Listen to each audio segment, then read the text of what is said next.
Hello বন্ধুরা, অনেকদিন পর আমরা এই যে দাওয়াত খেতে আসছি।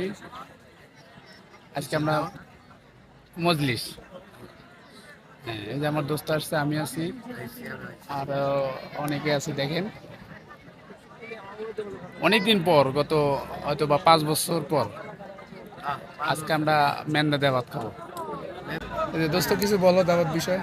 হ্যাঁ, মেয়েরা তো সবাই চিনবেন না, যারা সিরাজগঞ্জের আছেন তারাই, চর অঞ্চলের লোক তারাই চিনবেন। এটা একটা ভিআইপি খাবার।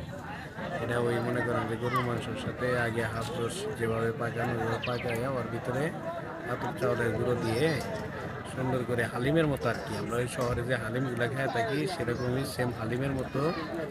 খুব স্বাদের একটা খাবার। অনেক মিস করি মাঝে মাঝে, যখন এগুলো না পাই মিস করি। যাই হোক, আজকে আল্লাহ তালা এত রকম করছে, খাইতে পারবো। সবাই দাওয়াত রইল, আসেন আপনারাও খান। অবশ্যই।